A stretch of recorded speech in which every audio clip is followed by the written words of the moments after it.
দেখো, আমরা নুন সাকিন ও তানবিন কত প্রকার পড়েছিলাম বলো? চার প্রকার: ইকলাব, ইদগাম, ইজহার আর সর্বশেষ হলো ইখফা। তাহলে আজকে আমরা কোনটা পড়বো? ইখফা। ইখফা পড়বো। বলো, ইখফা অর্থ? নাকের ভেতর,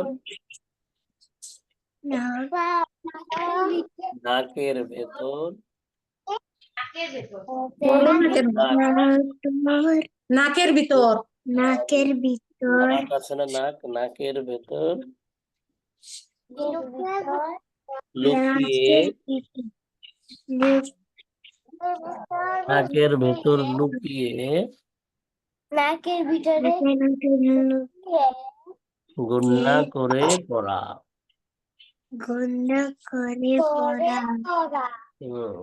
নাকের ভেতর লুকিয়ে গুণনা করে পড়া। নাকের ভিতরে লুকিয়ে ইকফা অর্থ নাকের ভেতর লুকিয়ে গুণনা করে পড়া।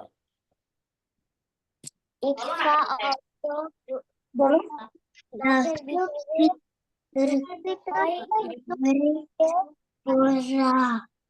বলো রুতবা, বলো ইকফা অর্থ কি? রুতবা বলো, ইকফা অর্থ কি? নাকের ভেতর লুকিয়ে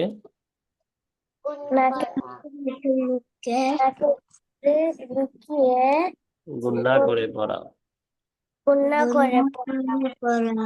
সাইবা বলো, ইকফা অর্থ? ইকফা অর্থ নাকের ভিতরে লুকিয়ে গুণনা করা। গুণনা করে পড়া, গুণনা করে পড়া পড়া। তারপরে সানিয়া জি বলো। নাকের ইকফা অর্থ আগে বলো। নাকের ভিতর করে লুকে পড়া, গুণনা করে গুণনা করে পড়া। হ্যাঁ, মানে হচ্ছে এটা আইএনজি, ইংলিশ আইএনজির মতো উচ্চারণ হবে। কিং, সিং, আমরা এরকম পড়েছি না ইংলিশ।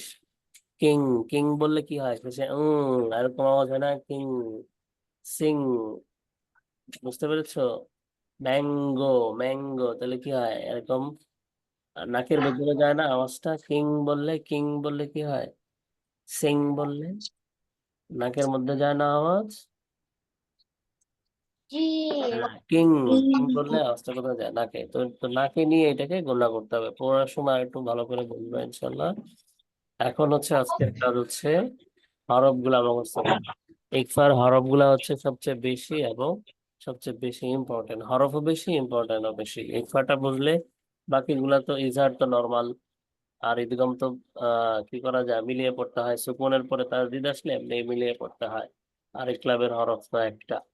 তো ইকফাটা বেশি জরুরি, আমাদেরকে ইকফাটা ইকফাটা বেশি করে পড়তে হবে। ইকফার হরফ 15টি, বলো কয়টা? বলো 15টি। ইকফার হরফ কুইন 15। পনেরো। 15, 15কে কি বলে ইটালিয়ান? কি বলে? কি বলে?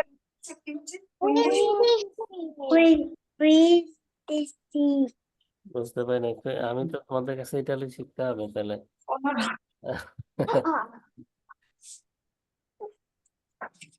15টি লাগবে না, থাকা, আমার ইটালির দরকার নেই, বাংলাই ভালো। হ্যাঁ, ইকফার হরফ কয়টা? 15টি। 15টি। আচ্ছা, ভেঙে ভেঙে পড়তে হবে, হ্যাঁ। 4 বার থেমে বলো, তাসা জিম।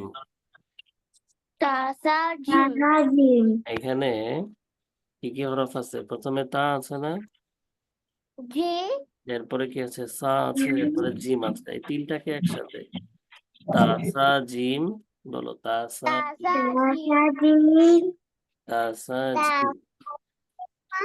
তাসা জিম দাল জাল জা, আবার থামতে হবে, তিনটা একসাথে বলো। দাল জা দাল জা জাল জা, দাল দাল জা জা দাল জাল জা, দাল জা দাল জাল জা, দাল জাল জা সবাই বলো দাল দাল জা। দাল জাল জা হ্যাঁ, আবার এখানে আরেকবার থামতে হবে, জা এখানে আরেকবার থেমে গেল। এরপরে হচ্ছে একসাথে 6টা সিন শিন সদ দত ত গ, সিরিয়ালের 6টা হরফ আরবি বর্ণমালা। সিন শিন সদ দত ত গ, বলো সিন শিন সদ দত ত গ, সিন শিন সদ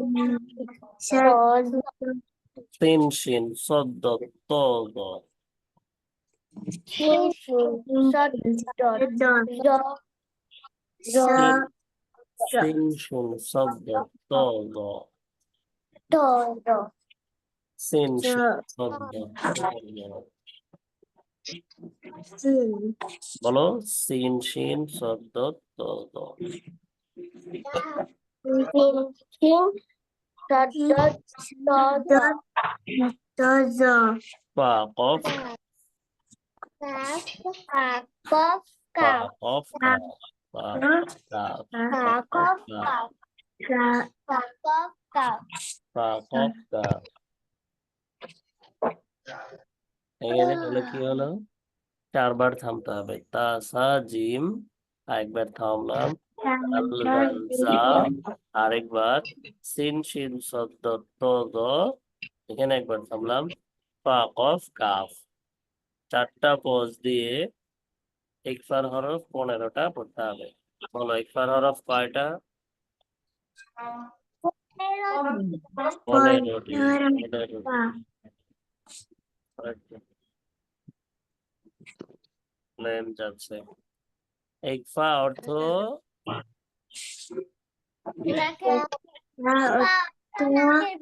নাকের ভিতরে লুকিয়ে পড়া, নাকের ভিতরে লুকিয়ে গুণা করে পড়া। লুকিয়ে গুণা করে পড়া ইকফার হরফ 15টি। ইকফার হরফ 15টি। তাসা জিম, তাসা জিম দাল জাল জা, দাল জাল জা সিন শিন শব্দ ত গ, সিন শিন সিন সিন শিন দত শব্দ ত গ, দ জ হ্যাঁ, ফা কফ কাফ, ফা কফ কাফ সিন শিন শব্দ ত গ, সিন শিন শব্দ ত গ, সিন শিন দত জ ফা কফ কাফ। ফা কফ কাফ ওকে, ফা কফ কাফ এই হরফগুলোই ভালো করে মুখস্থ করতে হবে নেক্সট ক্লাসের জন্য, ঠিক আছে? আর পিছনের আবার ইনশাআল্লাহ ইকলাব, ইদগাম, ইজহার, এগুলা আরো কোরআন থেকে কি করবো, আরো খুঁজে খুঁজে নেক্সট ক্লাসে পড়বো। নেক্সট ক্লাসে কোরআন থেকে আরো ইকলাব, ইদগাম, ইজহার খুঁজে বের করবো, ইনশাল্লাহ পড়তে দিব, ঠিক আছে? এরপরে ইনশাআল্লাহ হলো আরেকটা কি হোমওয়ার্ক, সূরা নাসর, সূরা নাসর মেমোরাইজ। এরপরে ইকফার 15টা হরফ, হবে ইকফা অর্থ কি, ইকফার হরফ কয়টি, কি কি, এটা এই 4টা পদ দিয়ে থেমে থেমে বলতে হবে, ঠিক আছে ইনশাল্লাহ? ইনশাআল্লাহ হুজুর ঠিক আছে, আজকে তাহলে এই পর্যন্ত। ভালো ঠিক থাকো। আছে হুজুর আসসালামু আলাইকুম ওয়া ওয়ালাইকুম রাহমাতুল্লাহি ওয়া বারাকাতুহু আল্লাহ হাফেজ হুজুর আল্লাহ হাফেজ। বাংলাদেশ